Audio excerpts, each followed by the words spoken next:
All right. Good morning, everybody. I say good morning, but I mean, we're here. We're here this morning to say goodbye to an American treasure. Scott Adams tragically passed away yesterday, and we're going to talk a little bit about how that went down. Um, and yeah, so the Scott Adams was the creator of Dilbert. You know, he was a pretty liberal guy early on, especially. Uh, not one that I probably you'd have asked me back when he first came on the scene as far as a political commentator. I probably wouldn't have pegged him as being one to go super MAGA, super pro Trump, and of course he did, and that had largely to do with the guy was a creative genius and just a brilliant a brilliant analyst and commentator, and we've seen a lot of people come over to the right, come over to the bigger tent from the left as the lefties have gone just crazier and crazier, and it was ultimately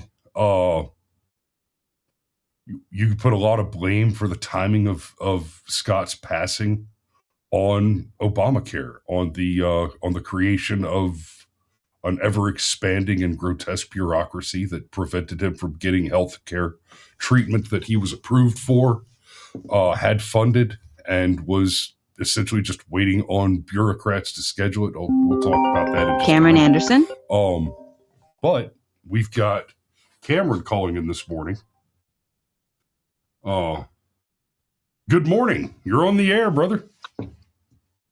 Good morning. Good morning. If you're in the middle of your opening monologue, please do not let me interrupt. No, I have gone far enough because the rest of what I was going to say, I was basically just rambling, waiting for you to call in so we could do this, and then we'll discuss it for as long as you can hang out, and I'll see what I can do with the rest of the time. Okay. Well, I have a certain thing pulled up, ready to go. So if everyone will have their coffee cups at the ready. Yeah, so everybody you're watching right now, we have Cameron on the phone. He's not in a good spot for his Wi-Fi coverage right now, so we couldn't get the video, couldn't get him calling in full on the show, unfortunately.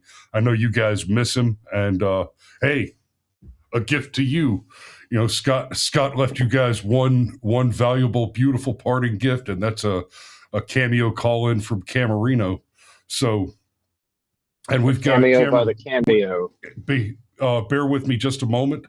I've got Aaron Olson coming in on the other side of the video as soon as he gets his shit together and turns his camera on. Come on, Aaron. There's my boy. Good morning. Good morning. We've got Cameron phone. And Cameron. You got your cup of coffee ready to go? Sort of. This is important. You don't have, okay, yeah, whatever beverage, have your beverage ready to go. And Cameron, you're going to do the thing for us?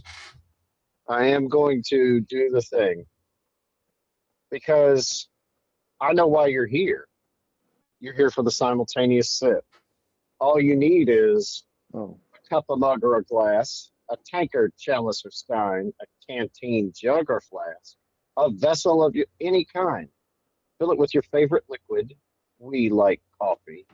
And join me now for the unparalleled pleasure, the dopamine hit of the day, the thing that makes everything better, the simultaneous sip.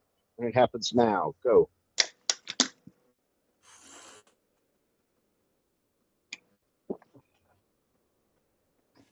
It does make everything better.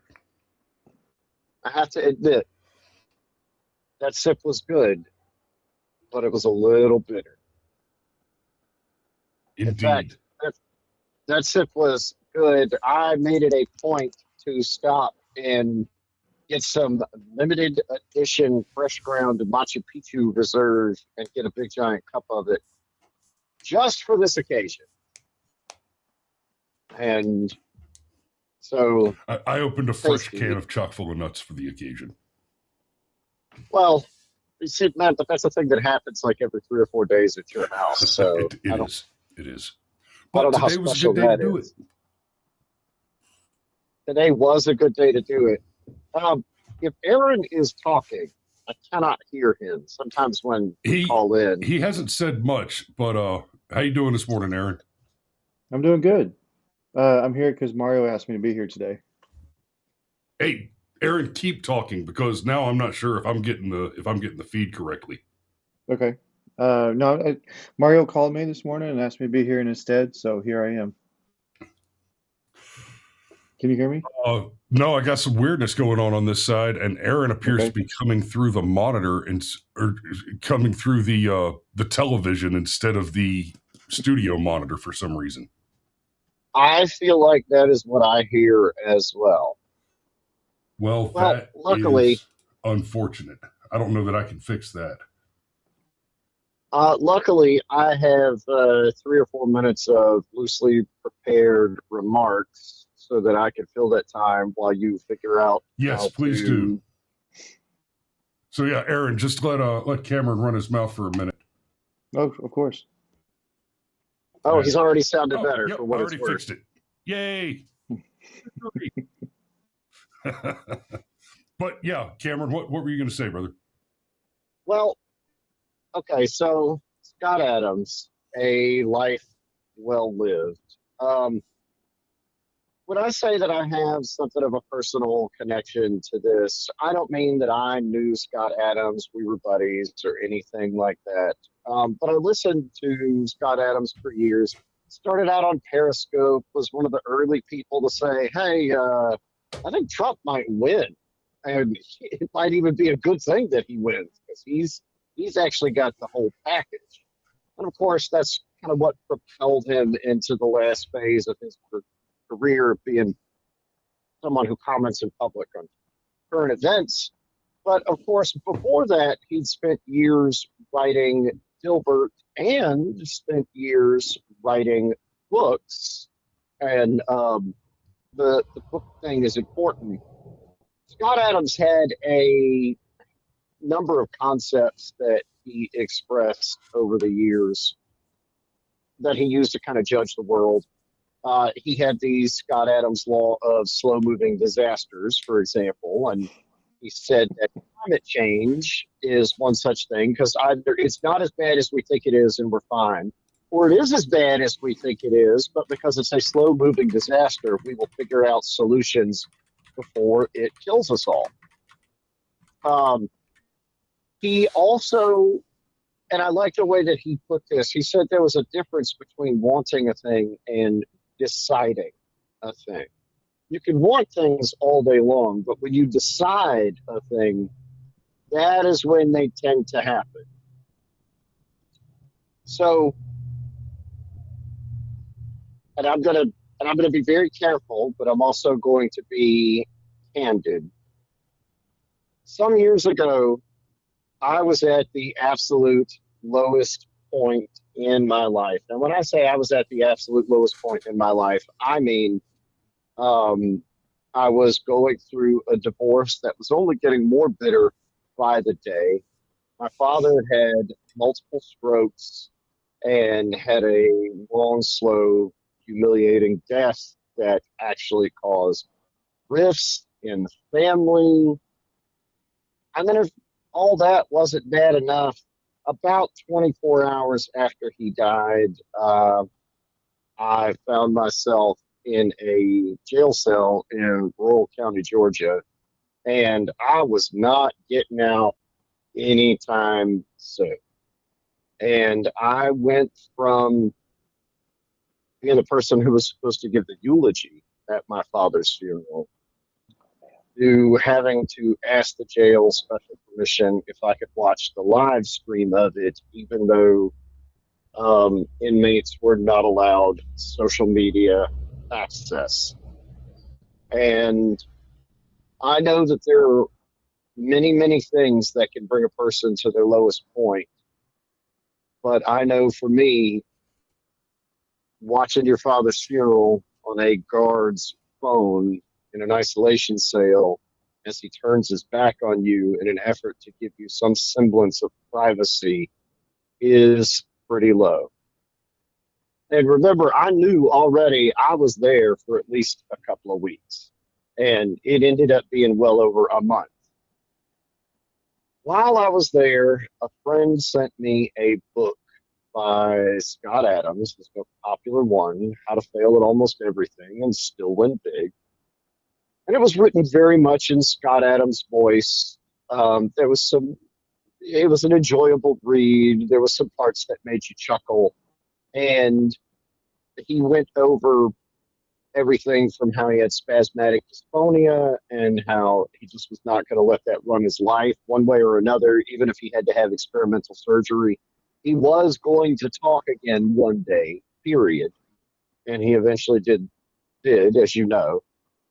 He also talked a lot about how he much preferred systems over goals. And, you know, an example of this is if you have a goal to lose 50 pounds, you either meet the goal or you don't meet the goal. And even if you meet the goal, now you've completed the action and now there's no more motivation to keep going. However, if you have a system of eating even slightly healthier for the rest of your life, you're actually going to get a lot more out of that because now you're just eating healthier. And a side benefit will be hitting that goal of losing 50 pounds. And I decided then and there in a, excuse me. All right, I'm good. I decided then and there, quite literally, Bible in one hand, Scott Adams' book in the other, that never again would I find myself in such a position, no matter how unfair life was, that this was it. That everything from this point forward in my life was my fault, good, bad, in between, even things that were absolutely pure luck. Doesn't matter. I was the one who was responsible for them, at least in some way. And the next few years were very challenging. Again, I won't go into too many details, but I can assure you that it is possible to work 80 hours a week for years at a time, especially if you're funding a criminal legal defense. And obviously, everything worked out for me because I'm not in jail right now. But part of the reason why I have not been on the show is I have started a small business that is going well. There was some risk associated with it, but because I had already gone through the thing that I knew was the worst thing that I was ever going to go through, and because I had already decided, as Scott Adams would say, that my life was going to have an upward trajectory from that point forward, I knew I could do this. I knew that getting the contract that I got to start my small business was going to involve between a year or two of work, of just hanging on by my fingernails. And then even after I moved through that period, it could still be a lot of work. I just start to get, I'd get to start keeping more of the money. So I'm actually calling you from the road.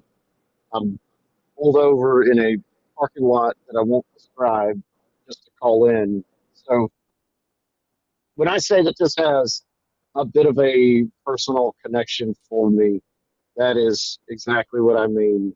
That is my Scott Adams story. And if I could just somehow tell him, hey man, you actually helped push me in the right direction at a point when a whole lot of people would have just given up, I would tell him that. And there you go. Thus concludes my remarks.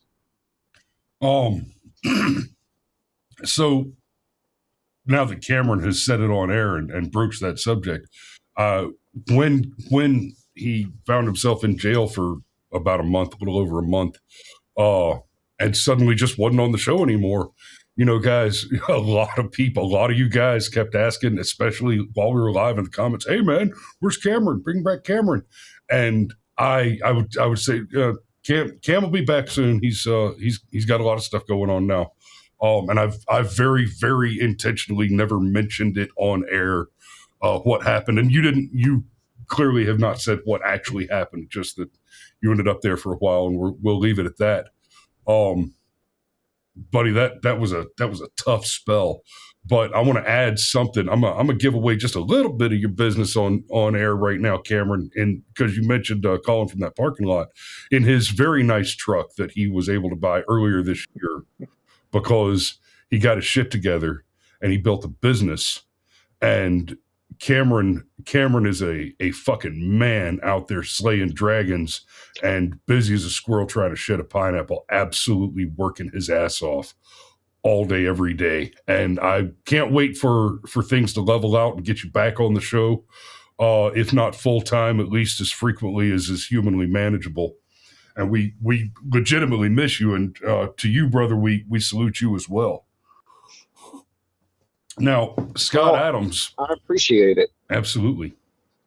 Now, Scott Adams has been an inspiration, certainly influenced some of my dark humor over the years, and entertained. And I mean, the man's brilliant. If you've never watched one of his morning coffee live streams, the man was absolutely brilliant. And Cameron, well, I've still got you on the phone. I know you've got stuff to do.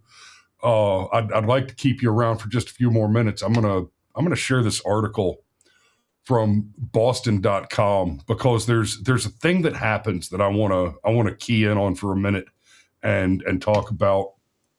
This headline says, from Boston.com, Scott Adams, Dilbert cartoonist who was later dropped for racist remarks, dies at 68. And that's the headline. We're not going to read the rest of the article. Fuck those assholes, right?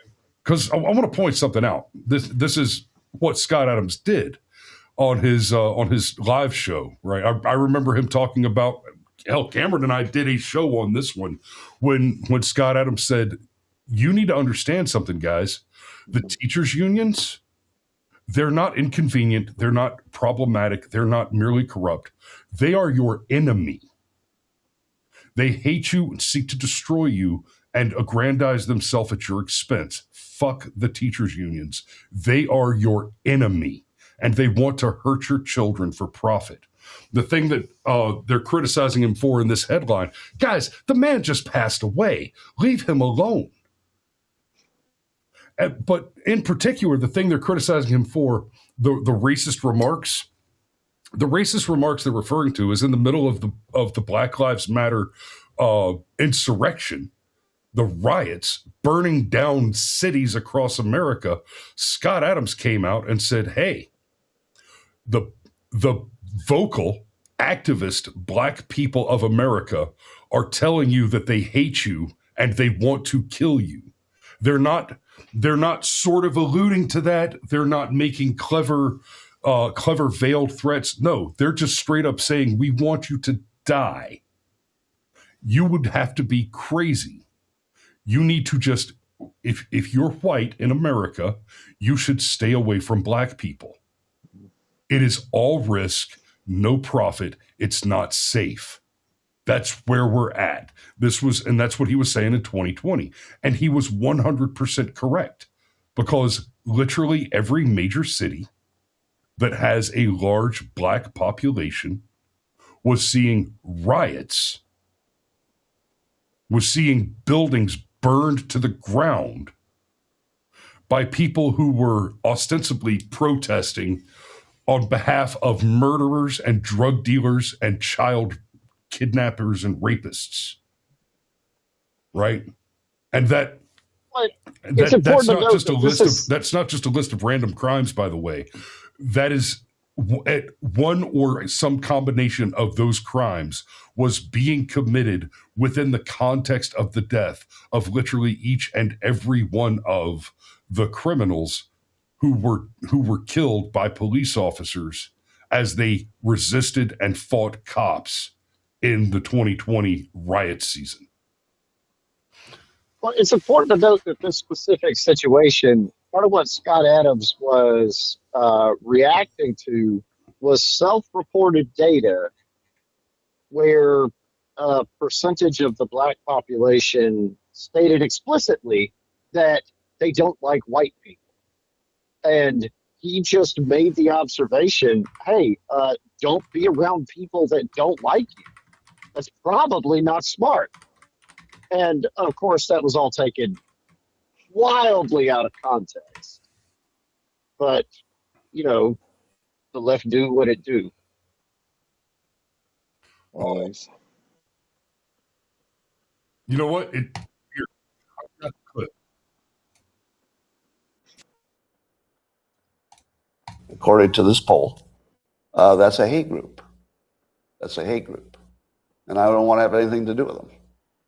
And I would say, you know, based on the current way things are going, the best advice I would give to white people is to get the hell away from black people.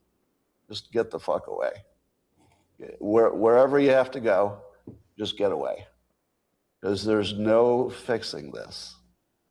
This can't be fixed. Right? This can't be fixed. You just have to escape. So that's what I did. I went to a neighborhood where, you know, I have a very low black population. Because unfortunately, there's a high correlation between the density. And this is according to Don Lemon, by the way. So here I'm just quoting Don Lemon. And when he notes that when he lived in a mostly black neighborhood, there were a bunch of problems that he didn't see in white neighborhoods. So even Don Lemon sees a big difference in your own quality of living. And even this clip, unfortunately, cut a chunk of context because it started after he had described the poll.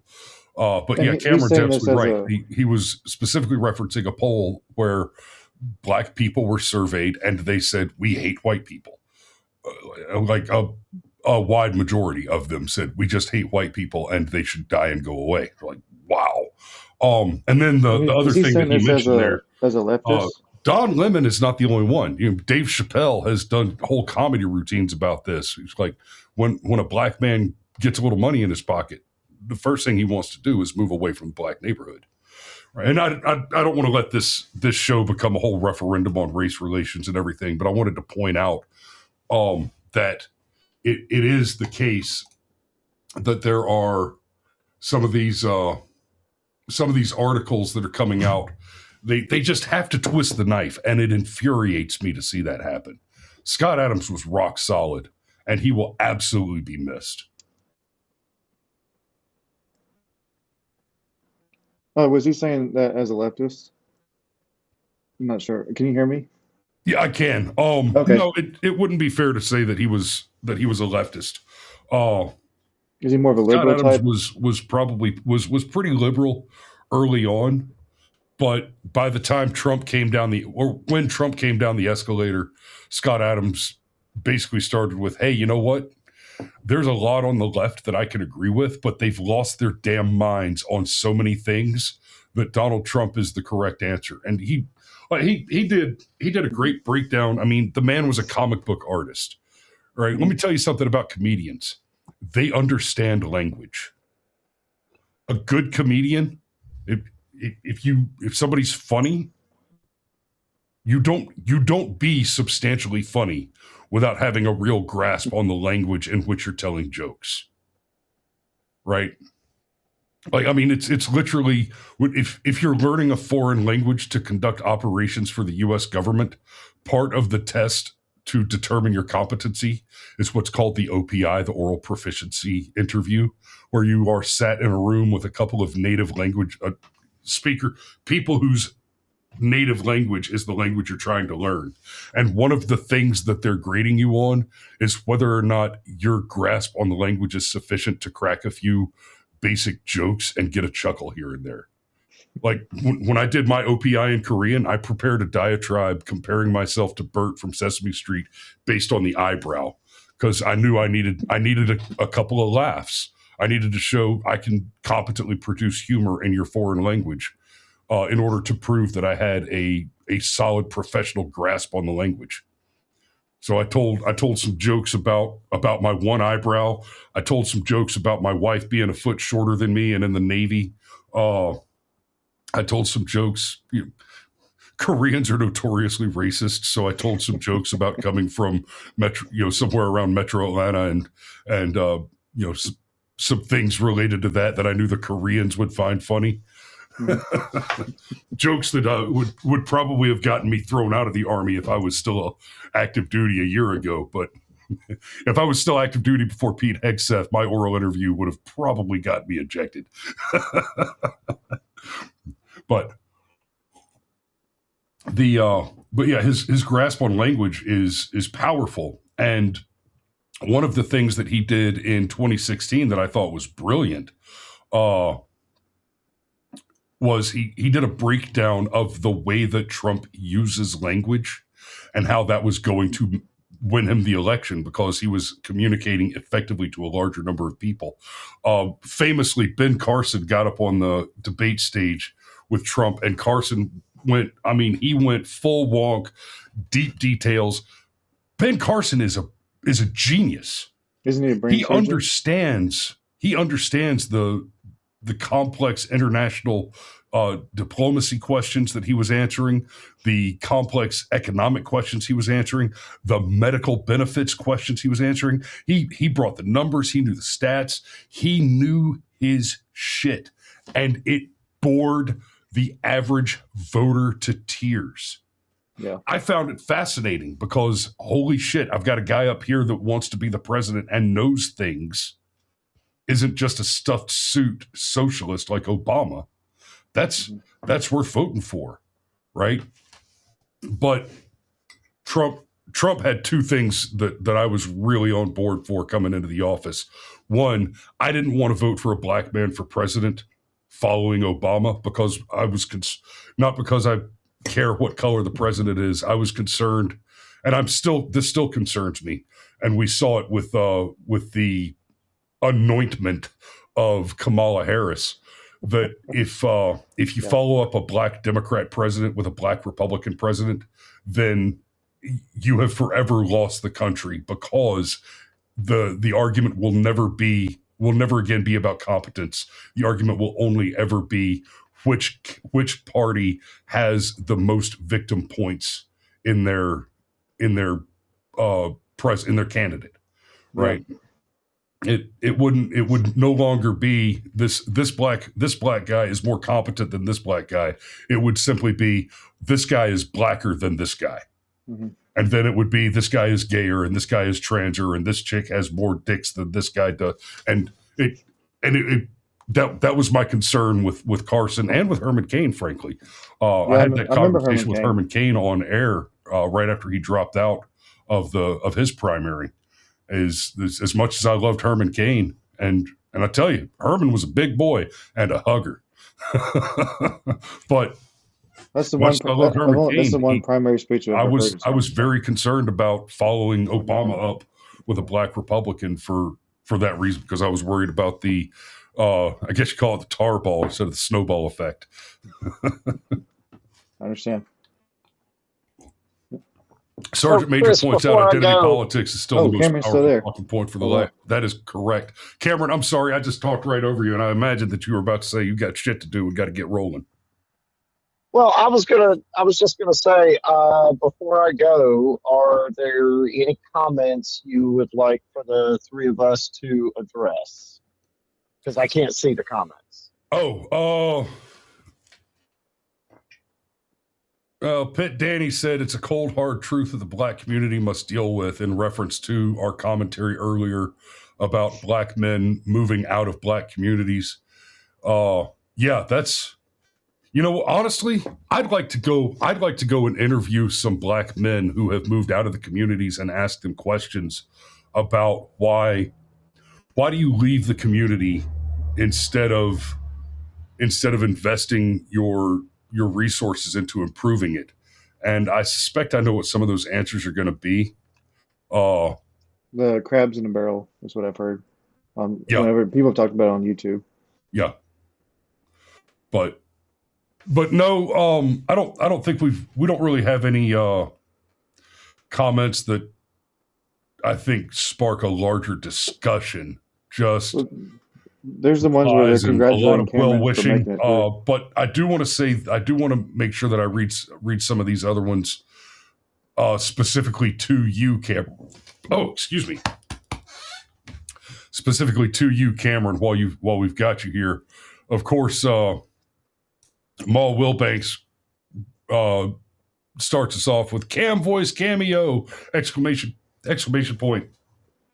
Just straight up, our people are happy to hear from you. Patrick says, howdy, Cameron. Good morning to you. And we've got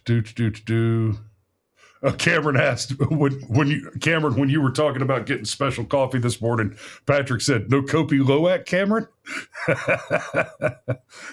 Aaron, do you know about the Kopi Loak? I do not know. Kopi Luwak is the most expensive beverage in the world. It is a coffee that is made from a bean, which before it is processed, roasted into coffee beans. There's this kind of feral cat tree-dwelling feline. The Kopi, yeah. Yep, that eats the beans and then shits out out the coffee bean part of the seed part of it, and that's collected after it's been processed through the stomach acid. And if you've never seen it, in the movie The Bucket List, have you ever seen The Bucket List? I have not seen The Bucket List. Okay, no. You're a dude. It will make you cry. I saw The Bucket List in a theater in California with Mario and our buddy TK, God rest him.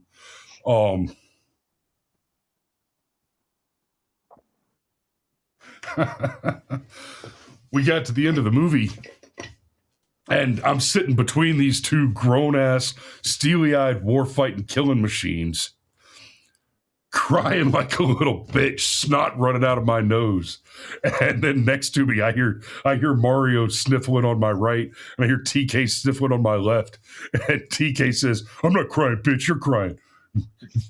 Fucking look away, Lowry. But in that movie, Jack Nicholson plays this multi-billionaire who has just made a massive donation to this hospital. And then he gets sick, and his whole economic theory is 2 to a room, no frills. The point here is cheap, affordable healthcare. And then he gets sick, and they put him in one of those rooms in one of the hospitals he owns. He's like, "Oh, what is this bullshit? I'm rich. I get no. That'd be bad PR." And so the guy that he's in the room with is Morgan Freeman. Yeah, okay. Who's a poor black guy that's been he's not rich. He can't afford great healthcare or anything. And they become friends, and they do the bucket list together. And at the beginning of the movie, they make a big deal out of Jack Nicholson having like this big complex setup that follows him around that makes coffee. And the coffee is Kopi Luwak. And about halfway through the movie, Morgan Freeman just hands him an article about the Kopi Luwak. And he reads it, and he just starts laughing. He just falls apart laughing his head off. So Sergeant Major says, I told a joke about a tank and a wooden bridge, talking about his oral proficiency interview. That... I can already kind of understand what the joke must have been because of the way that Korean works and uses symbolic syllable utterances which overlap one another too frequently. Like Daejong, Daejong, Daejong. That's either 4-star general, important paper, like a white paper, or it can be the large intestine. It just depends on your context. So that's a lot of how humor works in Korean, is abusing the fact that their contextual decoupling is limited and complicated. Danny says this coffee tastes like shit. Yeah, if your coffee tastes like shit, you might be in a 5-star hotel, or you might be in the TOC.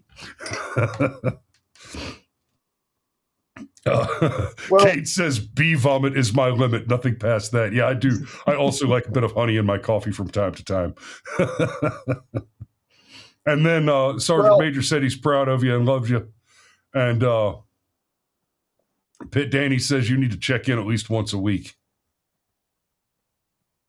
Yes, well, while I'm sitting here talking, I'm not making money. That's the one drawback to the business I've gotten into. I've got to move or I'm not earning. Yeah, nope, I understand. I'm making money while I'm sitting here talking. So that works out for me. But brother, as soon as it's feasibly possible, we'd love to have you back anytime. But until then, God love you, and we will see you the next time, brother. Yes, sir. Bye-bye. Bye-bye. See ya. All right. Aaron, I don't know that I've got much more to say after what we've already covered this morning, but you got anything you want to add? Personal experience with Scott's work or anything like that? Or I wasn't as familiar with Scott, but I did read, like, whenever he still got the newspaper a long time ago, I would look at the comic section, and Dilbert was a part of it. And growing up, you just don't understand the humor behind it because it's an office setting and Right. there's irony in there. And so I'd read it and I don't understand why this is funny. But then as I've gotten older, more life experience, you go, yeah, this is actually kind of funny, because he's highlighting the stupidity of management sometimes, as opposed to the actual common sense position of the worker. So like, that makes sense. Yep. All And then right. I didn't know much about him outside of his comments on black people. So Well, that's it's because the smear makes it around the world before the truth can put its pants on. it's an unfortunate truth, though. He was right. You don't want to just stay away from any crazy people that you can. Ours are black people. Yeah, I would say the hood black people. Yeah, there was a whole trend recently. People talking about black fatigue online. Oh yeah, it's everywhere. A lot of the people who were talking about having black fatigue are black people. Yeah, a lot of them. Yeah, and we see it all the time with the new body cams. It's most of the crash outs are coming from these types of people, and it's unfortunate. So, well, guys, I think that's all I've got for this morning. And I'm Mr. Mom at home with the kids all day today, so I'm going to go ahead and roll on down the road and probably go make some breakfast. So, y'all be safe out there. Aaron, thanks for popping in this morning. Good to have you on. Y'all be safe out there, guys. We love you, and we will see you tomorrow. See ya. Oh, I don't have the button ready. Oh, before I close it out, Aaron. Yes, sir. I want you also to go look at Rumble for a minute, like right now, and see if I'm going to go ahead and close not our show. Go look at Rumble live streams right now and see if there's anything that you think would be a good candidate for us to do raids on in the future. I don't need an answer. I don't need an answer from you right now. Just look right now, because there's not like a published schedule of who's live when. You got to go look at the individual shows. That's what I'm about to do, is just go flip through live shows and see if there's anything that I think would be a good candidate for our raids. So that said, on that note, y'all be safe, guys. We'll see you tomorrow. See you.